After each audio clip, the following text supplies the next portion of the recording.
Hare Krishna. Welcoming all of you, our wonderful listeners over YouTube Live and on Facebook Live. Hare Krishna. We welcome you to session 37 of Sri Bhagavatamrita. We'll start with our invocation prayers. Om Namo Bhagavate Vasudevaya. Om Namo Bhagavate Vasudevaya.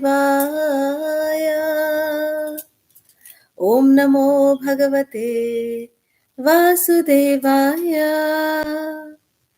Narayanam Namaskrityam Naram Chaiva Narottamam Devim Saraswatim Vyasam Tato Jayamudiraye Nashtaprayeshu Abhadreshu Nityam Bhagavati Sevaya Bhagavati Uttama Shloke Bhaktir Bhavati Naishtiki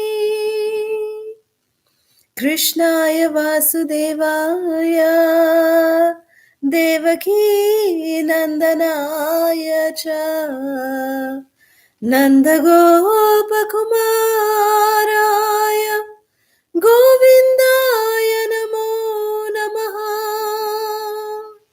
Nama Pankajanabhaya Nama Pankajamanine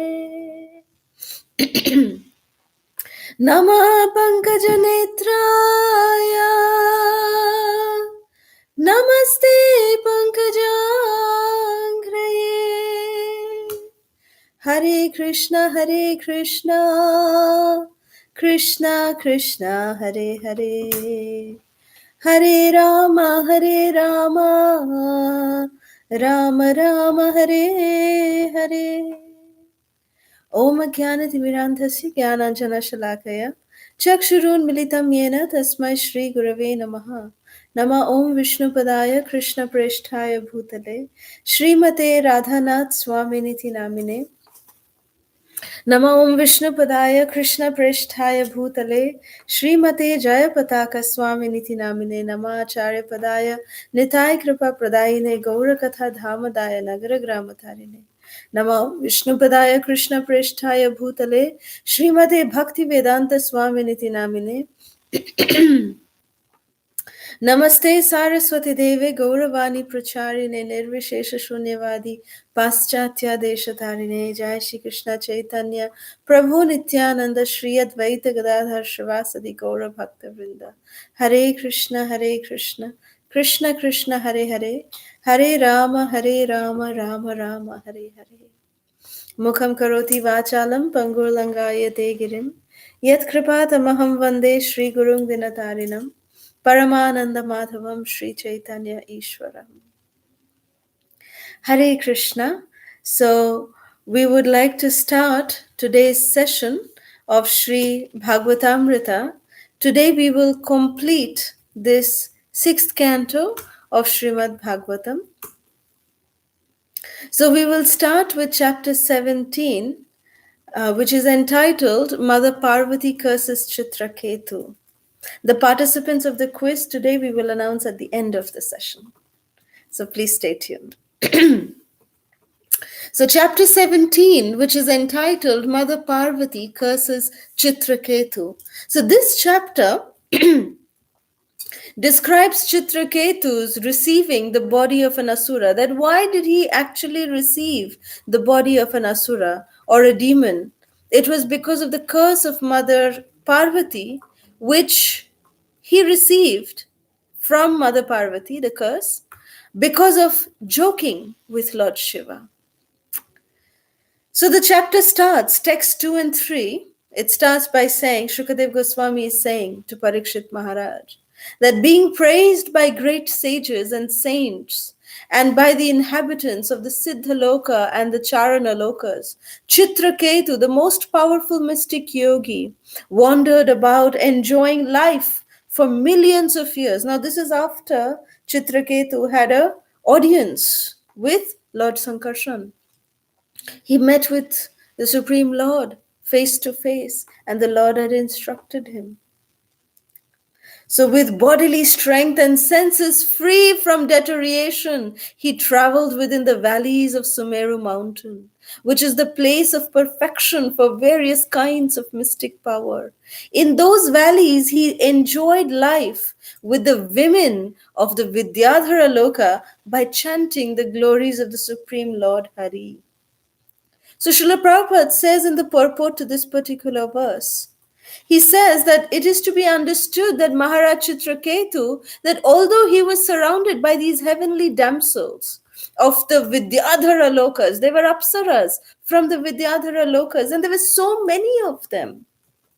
But that did not falter Maharaj Citraketu to glorify and remember the lotus feet of the Lord. That was the position of Citraketu. That although he was surrounded with so much of opulences and so much of enjoyment, but still his remembrance of the lotus feet of Lord Sankarshan always stayed with him. So it is explained in texts 4 and 5 that one time while King Citraketu was traveling in outer space on a brilliantly effulgent airplane given to him by Lord Vishnu, he saw Lord Shiva surrounded by Siddhas and Charanas. Lord Shiva was sitting in an assembly of greatly saintly persons and embracing Pārvatī on his lap with his arm. He was embracing Pārvatī Devi. And Citraketu laughed loudly and spoke within the hearing of Pārvatī. He laughed jokingly with Lord Shiva. So Srila Prabhupada explains in the purport to this verse that the Supreme Personality of Godhead wanted to bring Citraketu to Vaikuntha as soon as possible. So the Lord's plan was that Citraketu was going to be cursed by Mother Pārvatī to become Vritrasura in the next life so that he could quickly return home back to Godhead. So this was a plan by the Lord that how Citraketu, starting with his laughing and joking with Lord Shiva, he did that, and that offended Mother Pārvatī, and as a result, she cursed him. So this was all. Srila Prabhupada is revealing it right here in the purport at the very beginning of this pastime. You see, that is the beauty of these Bhaktivedanta Swami purports. The purports by Srila Prabhupada, they're so wonderful that Srila Prabhupada gives us what is the ultimate objective of each of these pastimes. Srila Prabhupada keeps us in focus. That is the glory of these enlightened purports. So we should not misunderstand, as will be revealed later, we should not misunderstand Citraketu. We will understand also why Citraketu laughed. Why was he momentarily bewildered? Why did he momentarily come under illusion? That is also revealed. So let's continue. Text 7, Lord Shiva, whose hair is matted on his head, has certainly undergone great austerities and penances. Indeed, he is the president in the assembly of strict followers of Vedic principles. Nonetheless, he is seated with his wife on his lap in the midst of saintly persons and is embracing her as if he were a shameless, ordinary human being. So these are the words of Citraketu. And Srila Prabhupada says in the purport, Srila Prabhupada actually quotes Srila Vishwanath Chakravarti Thakur, and he remarks that although Citraketu, apparently it seems as if he is criticizing Lord Shiva, but he did not offend Lord Shiva in the way that Daksha had offended Lord Shiva. Daksha had ridiculed the position and the personality of Lord Shiva in an offensive way, in a derogatory way. But Citraketu was not doing it in that mood. Daksha had considered Lord Shiva to be insignificant, but Citraketu, he expressed his wonder at Lord Shiva's being situated in this way. Srila Prabhupada is saying in the purport that he was not insulting Lord Shiva. Citraketu, was not insulting Lord Shiva, but he was in wonder. He was in amazement that although Lord Shiva is sitting in the presence of so many saintly people, I wonder, wow, how come he's having his wife on his lap and he's embracing her in front of all these people? So it was an exclamation in wonder that Citraketu is expressing in this way. That is a clarification that Srila Prabhupada offers in the purport. Text 8. Ordinary conditioned persons generally embrace their wives and enjoy their company in solitary places. How wonderful it is that Lord Mahadev, although a great master of austerity, is embracing his wife openly in the midst of an assembly of great saints. This is what Citraketu was saying, that he is amazed that Lord Shiva is doing this openly in public. So Srila Prabhupada again says in the purport that Citraketu appreciated how great Lord Shiva was to be unaffected even in this situation. So therefore, Srila Prabhupada is emphasizing again and again that Citraketu was not an offender. He merely expressed his wonder, his amazement at this scene, witnessing Lord Shiva in this way.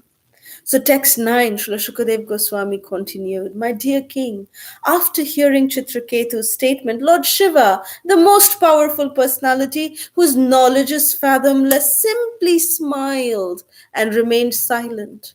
And all the members of the assembly followed the Lord by not saying anything. Lord Shiva was composed, completely silent. He just smiled. He did not react.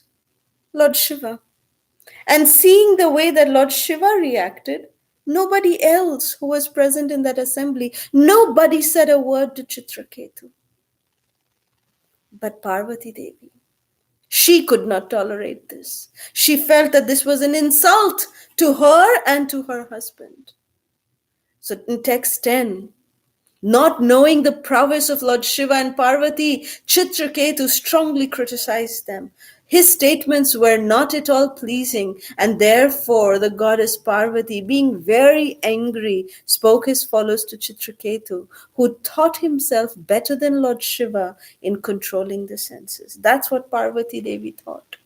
That Citraketu is considering himself to be on a higher platform than Lord Shiva, that he is better at controlling his senses than Lord Shiva? How can he say like this about my husband? So Srila Prabhupada says in the purport to this verse, he says that Citraketu should have known that Lord Shiva, although sitting in that way, was not to be criticized.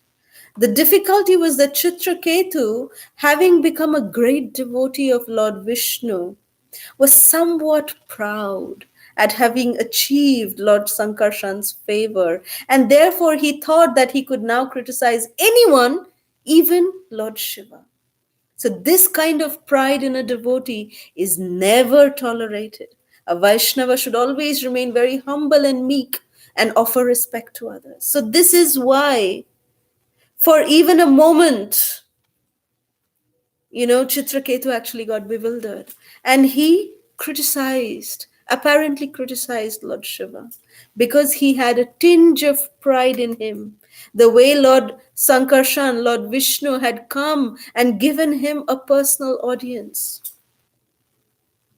that inculcated some pride in Citraketu, that he was really great, that the Lord personally came and gave darshan to him. That made Citraketu proud. And in his pride, he could think that he could now say anything and everything to anyone who comes in front of him, that he could judge anybody. A devotee never judges. A sincere Vaishnava never judges anybody, especially the acts of other devotees. The very fact that Citraketu judged and commented on the actions of Lord Shiva showed that he was influenced by pride. And pride is something that the Lord never tolerates in his devotees. And the Lord goes to any extent to puncture that pride. The pride inflates the devotee. makes them proud so badly, and the Lord takes a needle and pricks that balloon, and then poof, everything goes away. But that pricking process can sometimes be very painful. So therefore, we must be so careful that whenever we receive mercy, whenever we receive any special blessings, any special reciprocations from senior devotees, from our Guru Vargas, we should be so careful and mindful that we should think that we do not deserve it. It is out of the causeless mercy of the Vaishnavas that we are actually being recipient of such mercy. We do not deserve it. A sincere, genuine Vaishnava thinks that whatever good is happening in my life is by the causeless mercy of Guru and Gauranga. And whatever bad is happening in my life is because of me, is because of my, crazy karmas, my bad karmas. So whatever little good is happening, the devotee offers the credit to Guru and Gauranga. And that way a devotee always stays Trinadapi Sunichena Tarorapi Sahishnuna Amanina Manadena. Then there will be Kirtaniya Sadahari. Only then, when we are as humble as a blade of grass, as tolerant as a tree, offering all respect to others and expecting none in return, then we can incessantly chant the holy names of Krishna. Hare Krishna, Krishna Krishna, Hare Hare, Hare Rama, Rama Rama, Hare Hare. The Lord will allow us to chant the holy names if we have this kind of consciousness. So for the benefit of Citraketu, the Lord arranged this kind of situation. Then from text 11 to 15 of this chapter, Mother Pārvatī is chastising Citraketu, and thus she curses him in text 15. She tells Citraketu in text 15, "O impudent one, my dear son, now take birth in a low sinful family of demons so that you will not commit such an offense again toward exalted saintly persons in this world." Look at the position of even Pārvatī Devi. Pārvatī Devi, even though she's angry at Citraketu. She's calling him as the impudent one. Battamiz. Impudent means battamiz. You don't have any manners. You are impudent, mannerless person. But she's also calling him my dear son. That shows that she is a genuine mother. She is a loving mother who is correcting her son who has, just gone a little bit astray. She's correcting her son. So Srila Prabhupada says in the purport that Mother Pārvatī spoke to Citraketu exactly like a mother who says to her naughty child, "My dear child, I am punishing you so that you won't do anything like this ever again." This punishment was actually a boon to Citraketu because after taking birth as the demon Vritrasura, he was promoted directly to Vaikuntha. So the devotional behavior of Citraketu is very exemplary. How he actually responded to the curse of Mother Pārvatī.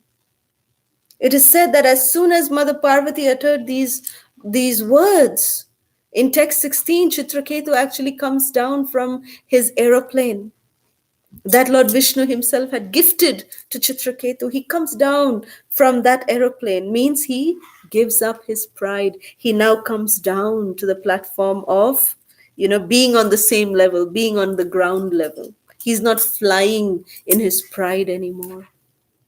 So giving up all his pride, he just comes and he bows down to the lotus feet of Mother Pārvatī. And in text 17, Citraketu is saying, "My dear mother, with my own folded hands together, I accept the curse upon me. I do not mind the curse, for the happiness and distress are given by the demigods as a result of one's past deeds." So Srila Prabhupada, he's explaining in this purport. Srila Prabhupada in this purport, he's quoting a very, very beautiful verse which was spoken by Lord Brahma himself in Canto 10 of Srimad Bhagavatam, in chapter 14, text 8. Lord Brahma says, Tattenukampa susumekshmana bhunjana evatmakritam vipakam Ritvakvapurbhir vidadhan namaste jiveti yo mukti padai sadaya bhag. Srila Prabhupada quotes this particular verse, which says that a devotee always accepts punishment from anyone as the mercy of the Lord. He sees whatever reverses that are coming in his life are because of his past mistakes. And therefore, he never accuses anyone. On the contrary, such a devotee becomes increasingly attached to the Supreme Personality of Godhead because of his being purified by this suffering. Suffering, therefore, is also a process of purification, Srila Prabhupada says in this purport. Just like Citraketu, he accepted the curse without retaliating. So devotees, they never question that Krishna, I did so much for you. I am doing so much for you, Krishna. Then why are you giving me this? I do not deserve this kind of suffering. I do not deserve this. For how much I have done for you, how can you do this to me? A sincere devotee never questions like this to Krishna. Rather, when this kind of situation comes, a sincere devotee, a sincere sadhaka accepts it gratefully, accepts the situation gratefully, saying Tatteno Kampasu Sumikshamano, that I actually deserve worse than this. But my dear Lord, you are so merciful upon me that you are just giving me a token punishment of what I actually deserve. My only prayer to you, my Lord, is that please give me service to you life after life after life. I just want to be connected in service to you, to your representative, Sri Guru, and yourself. Please allow me that opportunity. That is the prayer of a sadhaka, a sincere sadhaka. So that is what Srila Prabhupada is saying, that this was the mood of Citraketu. From this text 17 to 24, Citraketu is actually speaking to Mother Pārvatī, saying that he is accepting her curse as a blessing upon him. Then, after Citraketu offered his obeisances to Mother Pārvatī and to all the assembled Vaishnavas and to Lord Shiva, then he left from there. And then, after Citraketu left, then Lord Shiva began to speak. From text 27 to 35, Lord Shiva spoke, describing the exalted position of a Vaishnava. Text 27, Lord Shiva said, "My dear beautiful Pārvatī, have you seen the greatness of the Vaishnavas? Being servants of the Supreme Personality of Godhead, Hari, they are great souls and are not interested in any kind of material happiness." So Srila Mahadev Shiva Shambhu, he is glorifying the Vaishnavas of the Lord, their exalted position. And Srila Prabhupada in the purport, Srila Prabhupada is giving, like in this purport, a very interesting purport Srila Prabhupada actually writes, that he is actually giving in quotes what could be the conversation that actually Mother Pārvatī and Lord Shiva is having. So Srila Prabhupada is saying in the purport, Lord Shiva is saying this, that just see, although you cursed the king, he was not at all afraid or sorry. Rather, he offered respect to you, called you mother, and accepted your curse, thinking himself to be faulty. He did not say anything in retaliation. This is the excellence of a devotee. So Srila Prabhupada is giving a further conversation in the purport that has happened between Lord Shiva and Pārvatī. So merciful, na, Srila Prabhupada is? That how Srila Prabhupada is giving us an insight that these things have actually happened, that these conversations are real. It's not fictional. That we should understand that how in this assembly, Lord Shiva is now correcting his wife Pārvatī. He did not say anything when Citraketu came and spoke, and when she cursed, Lord Shiva didn't say anything at that time. But now he's correcting his wife. Text 34 and 35, Lord Shiva is saying, this magnanimous Citraketu is a dear devotee of the Lord. He is equal to all living entities and is free from attachment and hatred. Similarly, I am also very dear to Lord Narayan. Therefore, no one should be astonished to see the activities of the most exalted devotees of Narayan, for they are free from attachment and envy. They are always peaceful and they are equal to everyone. Srila Prabhupada is talking about the equanimous position of a Vaishnava. That a devotee never envies. Samoham sarva bhuteshu. Just like how Krishna is saying that I am equal to all living entities, a devotee also possesses such qualities. So Srila Prabhupada, he is again giving a narrative in the purport. So beautifully, Srila Prabhupada is saying, Lord Shiva further explained to his wife, Pārvatī Devi, that we are always friends. Means Lord Shiva and Citraketu. Lord Shiva is saying that me and Citraketu are always friends. And sometimes between friends, we enjoy joking words between us. When Citraketu loudly laughed at my behavior, he did so on a friendly term with me. And therefore there was no reason for you to curse him. Thus Lord Shiva tried to convince his wife, Parvati, that her cursing of Citraketu was not very sensible. It is clear that Citraketu wanted to criticize the behavior of Lord Shiva when he was making Parvati sit on his lap. So then Lord Shiva, he mentioned to Parvati, then I could have also counteracted by just, telling Citraketu, I wanted to also criticize Citraketu, that externally you are posing as a devotee, but interested in enjoying with the Vidyadhari women. I could have also said that. But these are all friendly jokes between me and Citraketu. And there was nothing serious for which Citraketu should have been cursed by you, my dear Parvati. So Mother Parvati could not appreciate Citraketu's position, and therefore she cursed him. But when she understood the instructions of Lord Shiva, she really felt ashamed. She really felt very bad. And when Parvati Devi remembered her, anger and that how she cursed Citraketu, she became very much ashamed and she covered her face and she admitted that she was wrong in cursing Citraketu. Lord Shiva continued to say that although Citraketu had the power to counteract the curse, he did not do so, being protected by the Supreme Personality of Godhead. A devotee is always powerful. But a devotee does not wish to show his power unnecessarily. However, when a less intelligent person has some power, he wants to use it for sense gratification. This is not the behavior of a devotee, Srila Prabhupada says. That less intelligent men, when they're given some power, they abuse that kind of power. That is not the trait of a devotee. It is not the trait of a devotee to misuse or to abuse one's power. With power comes responsibility. If we are not able to fulfill the responsibility of the power that has been handed down to us, then we do not deserve such power.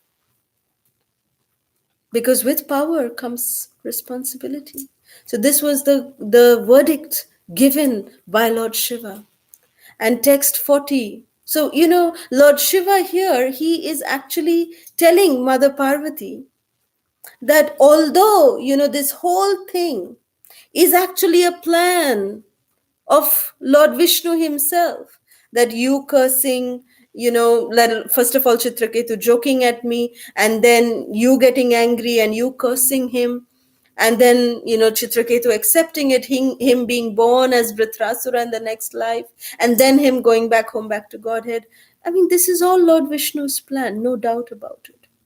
But my dear Parvati, you have also done an aparadh, Lord Shiva said to her. That by cursing Citraketu unnecessarily, which was not needed, you have unnecessarily implicated yourself. Although this was a plan of the Supreme Lord. So there will be some effect of that. So this is what Lord Shiva is trying to make Parvati Devi understand, and she really repents on this, and she begs for forgiveness from Citraketu that this is my mistake that I have done. Text 40 and 41, in conclusion of this chapter, Srila Shukadev Goswami is saying that Citraketu was a great devotee, a Mahatma. If one hears this history of Citraketu from a pure devotee, the listener also is freed from the conditional life of material existence. Text 41, the last verse of this chapter says, one who rises from bed early in the morning and recites this history of Citraketu, controlling his words and mind and remembering the Supreme Personality of Godhead, will return home back to Godhead without difficulty. Just by remembering these beautiful pastimes. That is the glory of Srimad Bhagavatam. That just simply by remembering these kathas, these beautiful nectarian pastimes, this makes us eligible to go back home, back to Godhead.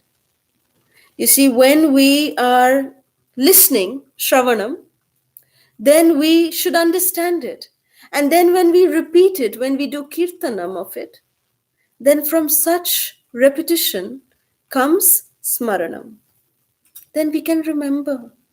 So whatever we hear, whatever we are listening, we should try to repeat it. And then thus by such repetition, we will then remember. It will then sustain in our life, which will give us a way that we can practically implement these teachings and remember these teachings in our day-to-day life. So this brings us to chapter 18, Diti vows to kill King Indra. So this chapter gives the history of Diti, the wife of Kashyapa, and how she followed a vow to have a son who would kill Indra. It also describes how Indra attempted to foil her plan by cutting to pieces the son within her womb. So after describing the dynasty of the Adityas and the other devatas in this particular chapter, Shukadev Goswami then goes on to describe the sons of Diti and how they were elevated to the position of the demigods. Because Diti, from Diti comes Daityas. From Aditi come the Adityas, who are the demigods. But Diti, this one, because of the performance of this one vrata that she did, her son became a demigod. Some demigods, rather, not just one demigod. We will understand how the sons of Diti, who are supposed to be Daityas, how did one of her sons become a demigod is what we are going to understand. So just to help Indra, Lord Vishnu had killed Hiranyaksha and Hiranyakashipu, who are the two sons of Diti. And because of this, Diti had become very, very angry, and she wanted to have a son who could kill Indra. And by her service, then she understood that she's a woman, she's a wife. And the only way that her desire can be fulfilled is that if her powerful husband, Kashyapa Muni, is pleased with her service, then he can give her a benediction that can fulfill her desire, which is to have a son who can be the killer of King Indra. So by her service, by her sincere service, she enchanted Kashyapa Muni in order to beget from him a wonderful son who can achieve this purpose of becoming the enemy of Indra. So in text 37 of this particular chapter, it is said, that how Diti rendered so much service to Kashyapa that Kashyapa was so pleased with her service attitude and the service that, she was so selflessly doing. So Kashyapa said that, my dear wife, you can ask any benediction from me because I'm so happy with your service. I will give you whatever you ask for. So in text 37, Diti replies, O my dear husband, O great soul, I have now lost my sons, Hiranyaksha and Hiranyakashipu. If you want to give me a benediction, I ask you for a son who can kill Indra. I pray for this because Indra, with the help of Vishnu, has killed my both sons, Hiranyaksha and Hiranyakashipu. So Srila Prabhupada explains in the purport that the word Indrahanam that is used in text 37, it means one who can kill Indra. That was the mood with which Diti asked, that she wanted a person who can kill Indra. But Sanskrit is such a beautiful language that it has many meanings. One word can have many meanings. So Indrahanam also means one who follows Indra. Hana, Indraha, means one who is a follower of Indra.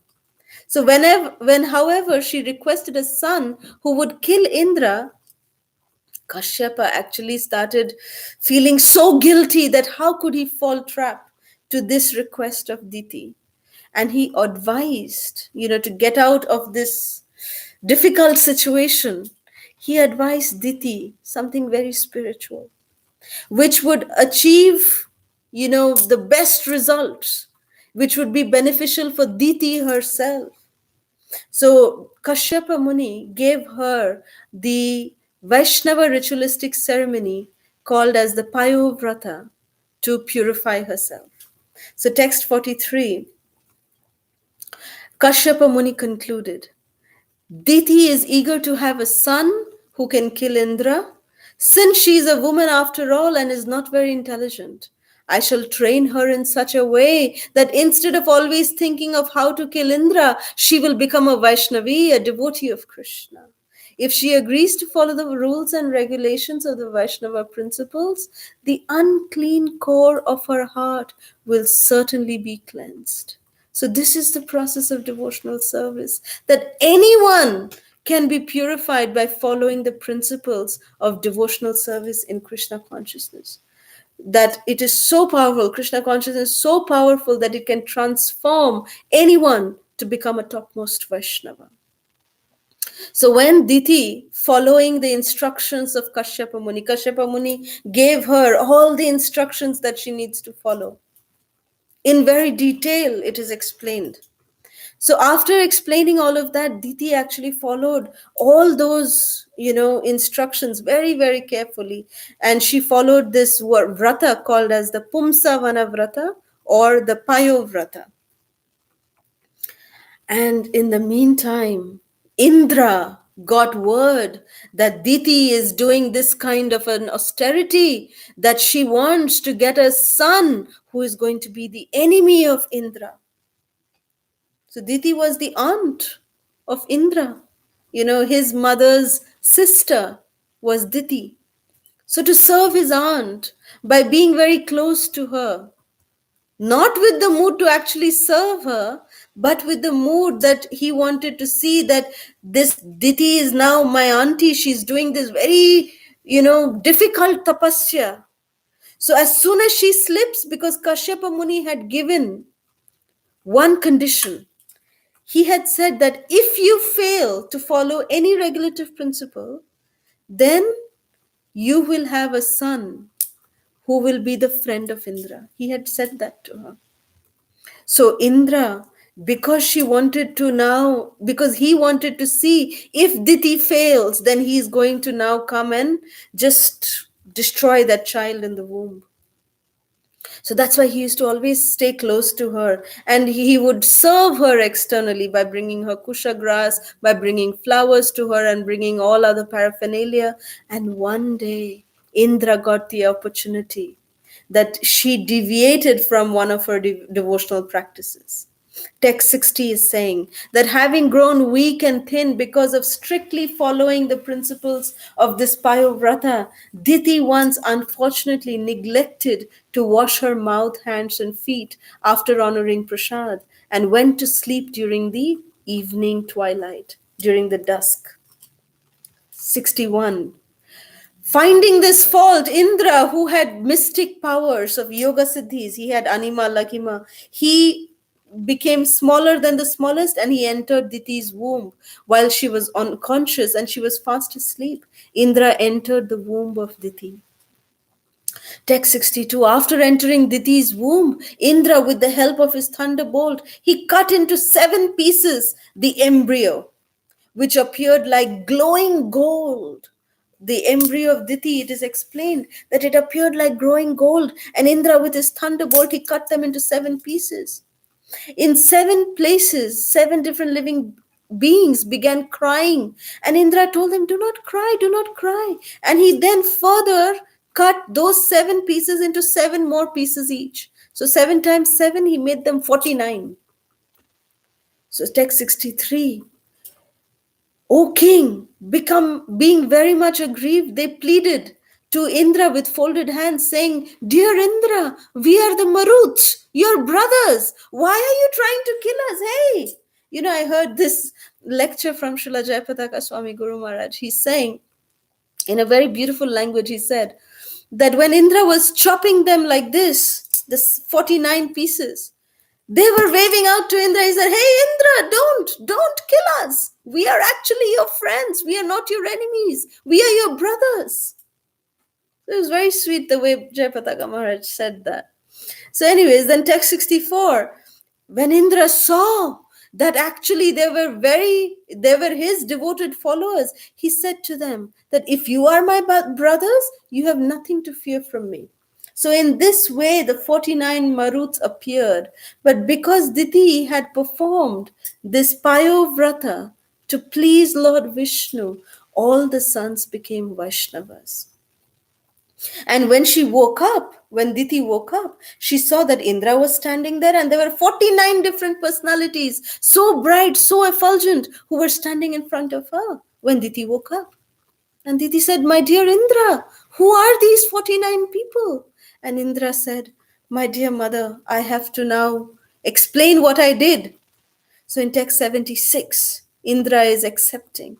He's saying, oh my mother, oh best of all women, I am a fool. Kindly excuse me for whatever offenses I have committed. Your 49 sons have been born unhurt because of your devotional service. As an enemy, I cut them to pieces, but because of your great devotional service, they did not die. And listening to this, Diti was actually very pleased. You see, because the performance of this Payovrata, Kashyapa Muni's plan, that this is going to purify the envy in the heart, the envy, the anger in the heart of Diti, that purpose was achieved. That Diti became so purified that she became an ardent Vaishnavi of the Supreme Personality of Godhead. And she said, my dear son Indra, I am, she says in text 77, the last verse of this chapter, she says, Diti was extremely satisfied by Indra's good behavior. Imagine, Indra had actually chopped off all the sons with a bad intent. But because Diti was engaged in the devotional service of Krishna, all of her sons were protected. Nobody died. They became 49 Maruts, the great Devatas. So then Indra offered his respects to his aunt with profuse obeisances, and with her permission, he went away to the heavenly planets with his brothers, the Maruts. This is the conclusion of chapter 18, which brings us to chapter 19, performing the Puṁsavana ritualistic ceremony. So in text 1, Maharaj Parikshit said, my dear Lord, you have already spoken about the Puṁsavana vow. Now I want to hear about it in detail, for I understand that by observing this vow, one can please the Supreme Lord Vishnu.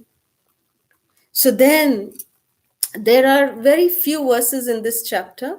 It is said that there are only 28 verses. So Shukadev Goswami gives a detailed explanation of how to perform this Payovrata or this Puṁsavana Vrata. He says, during the first day of the bright fortnight of the moon in the month of Arghayana, November and December, every woman following in the footsteps of Diti and following the instructions of her own husband should begin this Puṁsavana Vrata. In the morning, after washing her teeth, bathing, and thus becoming purified, she should hear about the birth mystery of the Maruts. Then, covering her body with a white dress and being properly ornamented, before breakfast, she should worship Lord Vishnu and Mother Lakshmi, the goddess of fortune. who is Lord Vishnu's wife, by glorifying Lord Vishnu for his mercy, his patience, his prowess, ability, greatness, and other glories, and for how he can bestow all mystic benedictions, while offering the Lord all paraphernalia for worship, such as ornaments, a sacred thread, scents, nice flowers, incense, and water for bathing and washing his feet, hands, and mouth. One should invite the Lord with a very specific mantra. The mantra is given in text 7 of this particular verse. It says, Om Namo Bhagavate Mahapurushaya Mahanubhavaya Mahavibhuti Pataye Saha Mahavibhutibhir Balim Upaharamiti. Very beautiful verse. Actually, this entire Payovrata is basically just serving the Archa Vigraha form of the Lord. And these are the mantras that are used in the Archa Vigraha. When we worship the Archa Vigraha form of the Lord, these are the mantras that we chant when we dress and ornament the deities. So this Payovrata, Srila Prabhupada explains that it's not just only women should follow. Srila Prabhupada explains that every living entity is Prakriti. And there's only one Purusha, who is Krishna. So every living entity should discharge this kind of devotional service. It is said that if either a pregnant woman or her husband regularly discharge this devotional service, both of them will receive the result. And Srila Prabhupada also says that if the woman is not able to do, if the wife is not able to do, then if the husband does, both of them get the result. If the husband is not able to do, if the wife does it, then both of them get the result. So whether the woman is pregnant, whether the woman is unmarried, whether the woman is married, whatever be the situation, this kind of vrata is recommended, which is none other than the devotional practices that Srila Prabhupada has taught us, which is being inculcated by Srila Prabhupada. What we do in our day-to-day life is what Diti has done, basically instructed by Kashyapa Muni.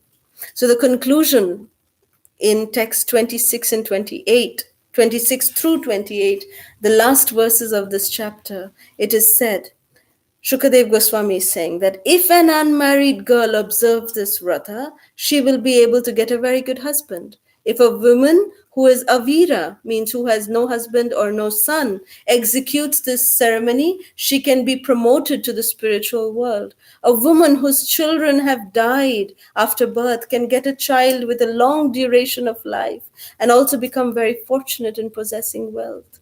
If a woman is unfortunate, she will become fortunate. If ugly, she will become beautiful. By observing this vrata, a diseased man can gain relief from his disease and have the ability by which he can work again. If one recites this narration while offering oblations to the Pitas and the demigods, especially during the Shraddha ceremony, the demigods and inhabitants of Pitri Loka will be extremely pleased with him and bestow upon him the ultimate fulfillment of all desires. After one performs this ritualistic ceremony, Lord Vishnu and his wife Mother Lakshmi are very pleased with him.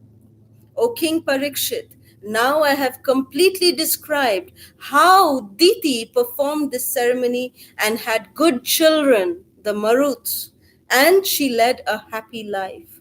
I have tried to explain this to you as elaborately as possible. So this concludes the Canto 6, Chapter 19 of Srimad Bhagavatam, which is the Canto 6 is like the Vakshasthala or the chest of Sri Krishna. From tomorrow, we will start Canto 7, which is one of the lotus arms or the Bhuja, the Bhujangri, the lotus arms of Krishna. So we look forward to all of your association from tomorrow again for Canto 7. So we will end here. If there's any questions, comments, or reflections, we can take that now.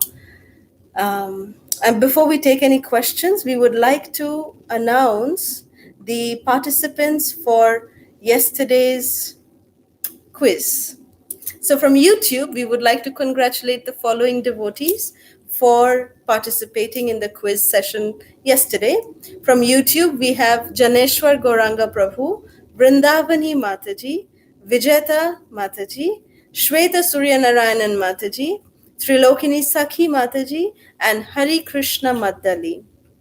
Congratulations to all of you for your participation. From Facebook, we congratulate the following devotees for participating in the quiz session from yesterday. They are Ranjani Gopika Mataji, Swati Mataji, Shweta Mataji, and Barshana Chitra Mataji.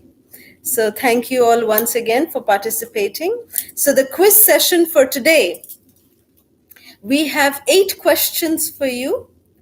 First question is, what was Krishna's reason to arrange for King Citraketu to be cursed? Second, why did Citraketu feel qualified to joke with Lord Shiva out of pride? Third, how did King Citraketu accept Mother Parvati's curse? Fourth, how did Lord Shiva receive King Citraketu's words? Fifth, what was the name of the vrata that Diti followed? Sixth, what was the condition of Kashyapa if Diti fails to follow any regulative principle of this vrata? 7. Who were the 49 sons of Diti? 8th, as per Payovrata, what qualities of the Lord should be glorified? So we look forward to all of your answers, and we thank all of you for your wonderful participation with all of us online. We really look forward to your online association.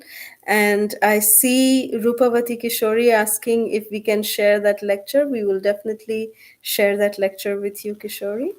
Thank you very much. If there's any other questions, let us know. Otherwise, we will look forward to your association tomorrow. Thank you all so much. Srila Prabhupada ki jai. ISKCON Vartaman Guru Vrinda ki jai. Jai Nitai Gaur Sitanath Premanande. Hari Hari Hari Bol. Thank you all so much. Hare Krishna.